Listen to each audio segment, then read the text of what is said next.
O que você faria se descobrisse que tudo em que acredita pode ser uma mentira? Se você tem fé madura, continue assistindo. Davi Henrique, 28 anos, doutor em arqueologia bíblica pela USP, lidera uma escavação em uma região remota da Jordânia. Filho de pastor, sempre viu sua profissão como uma forma de fortalecer a fé cristã através da ciência. Sua equipe internacional inclui muçulmanos, judeus e ateus, algo que já gerou tensões com sua igreja no Brasil. Durante uma escavação de rotina em uma suposta vila bizantina, Davi encontra algo impossível: uma câmara lacrada com jarros de cerâmica intactos, contendo pergaminhos em aramaico, grego e latim. A datação por carbono 14 indica século I DC, contemporâneo aos apóstolos. O primeiro manuscrito traduzido deixa Davi perturbado. É uma carta de um cristão chamado Tomé para comunidades na Síria, mas descreve práticas e crenças completamente diferentes do cristianismo que ele conhece. Fala sobre os outros ensinamentos de Jesus que foram ocultados pelos que buscam poder. Davi tenta racionalizar: deve ser um texto gnóstico posterior, uma heresia conhecida. Mas as evidências arqueológicas são irrefutáveis, os manuscritos são autênticos e antigos. Quando Davi compartilha a descoberta com colegas, as reações são violentas. Seu mentor, Dr. Patterson, um arqueólogo cristão respeitado, o aconselha a enterrar a descoberta. Algumas verdades são perigosas demais, ele diz. Simultaneamente, Davi recebe uma ligação de seu pai, pastor Henrique, que dirige uma mega igreja em São Paulo. A notícia da descoberta já vazou em círculos acadêmicos, e a pressão está começando. Davi decide continuar traduzindo em segredo. Contrata Sara, uma linguista judia especialista em aramaico, para ajudá-lo. Juntos, descobrem que os manuscritos contêm não apenas cartas, mas também relatos de testemunhas oculares sobre Jesus que diferem radicalmente dos evangelhos canônicos. Uma noite, o laboratório de Davi é invadido. Nada é roubado, mas alguém fotografou tudo. Uma mensagem é deixada: pare, enquanto ainda pode. Davi recebe uma visita inesperada: professor Marcos Antônio, um historiador brasileiro que trabalha para o Vaticano. Ele conhece detalhes sobre a descoberta que não deveriam ser públicos. Marcos revela que existe uma organização secular milenar dedicada a preservar a estabilidade das grandes religiões. Você não entende o que está mexendo, Marcos adverte. Não é sobre verdade ou mentira. É sobre manter a ordem social que sustenta bilhões de pessoas. Ignorando os avisos, Davi completa a tradução. Os manuscritos revelam uma história alternativa do cristianismo primitivo. Jesus teve ensinamentos esotéricos que foram suprimidos. Existiram mulheres líderes que foram apagadas da história. As primeiras comunidades cristãs eram radicalmente diferentes das descrições bíblicas. Mais perturbador ainda, os manuscritos sugerem que muitos milagres foram interpretações simbólicas de eventos naturais, e que Jesus pode ter sobrevivido à crucificação. Davi entra em crise existencial profunda. Sua fé, construída sobre a inerrância bíblica, está desmoronando. Ele para de orar, para de frequentar cultos, e se distancia de Sara, que está se apaixonando por ele. Sua mãe, Dona Ruth, uma intercessora fervorosa, vem visitá-lo na Jordânia. Ela não entende arqueologia, mas percebe que o filho está perdendo algo essencial. Filho, você está procurando Deus nos pergaminhos, mas ele está aqui, ela diz, tocando o peito dele. Davi é contactado por um grupo de acadêmicos internacionais que também descobriram anomalias históricas sobre o cristianismo. Eles se chamam os Buscadores da Verdade e afirmam que descobertas como a de Davi são sistematicamente suprimidas por uma aliança entre instituições religiosas e governos. O líder do grupo, um ex-padre jesuíta chamado Henry, convence Davi a publicar os manuscritos.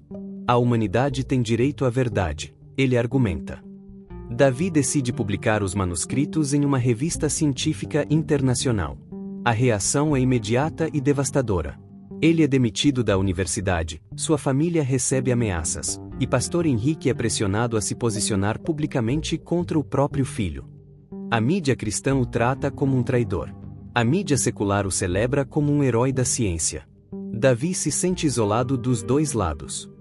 Enquanto tenta se esconder da tempestade midiática, Davi faz uma descoberta chocante.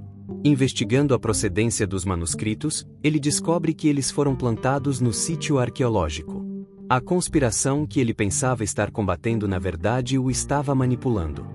Henry e os Buscadores da Verdade são parte de uma organização que há séculos planta evidências falsas para desestabilizar religiões.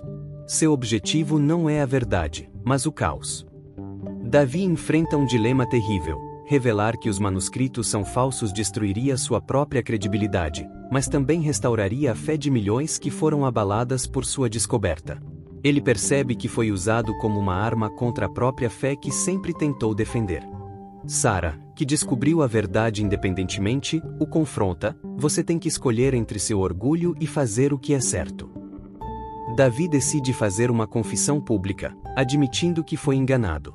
Ele perde tudo: reputação, carreira, relacionamentos.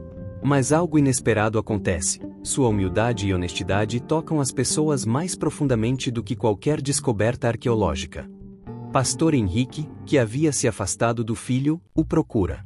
Você perdeu muito, mas encontrou algo mais importante. Ele diz: integridade. Davi retorna ao Brasil arruinado profissionalmente, mas espiritualmente renovado. Ele começa a trabalhar como professor em uma escola pública em uma comunidade carente.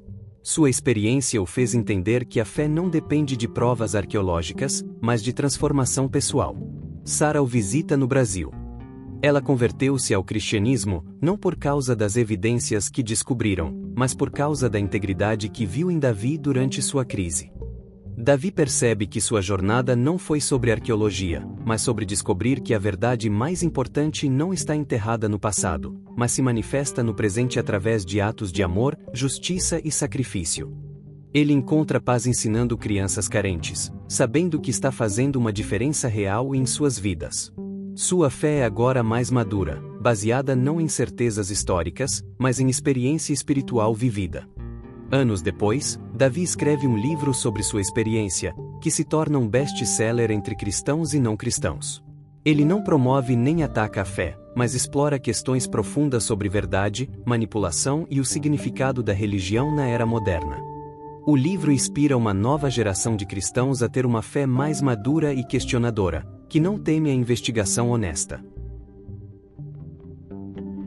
A história de Davi nos ensina que a verdadeira fé não é aquela que teme questionamentos, mas sim aquela que se fortalece através da honestidade e da integridade. Ele descobriu que não precisamos de provas arqueológicas para validar nossa fé. Ela se manifesta em nossa capacidade de fazer o que é certo, mesmo quando isso nos custa tudo. A fé madura não é aquela que aceita tudo sem questionar, nem aquela que rejeita tudo por duvidar. É aquela que busca a verdade com coragem, mas que também reconhece que algumas verdades não estão enterradas no passado, mas se revelam no presente através de nossos atos de amor, justiça e sacrifício. Como nos diz a palavra em João 8:32, e conhecereis a verdade, e a verdade vos libertará. Davi perdeu sua carreira, sua reputação e quase perdeu sua família, mas encontrou algo muito mais valioso: uma fé genuína, baseada não em certezas históricas, mas na transformação real que acontece quando vivemos com integridade. E você? Sua fé seria forte o suficiente para escolher a verdade, mesmo que isso custasse tudo o que você tem. Moral da história: a verdadeira fé não teme a verdade, mas se fortalece através da integridade e da honestidade, mesmo quando isso exige sacrifício. Comente: você teria coragem de buscar a verdade? Compartilhe se você não tem medo de questionar. E deixe seu like se esta história te fez pensar.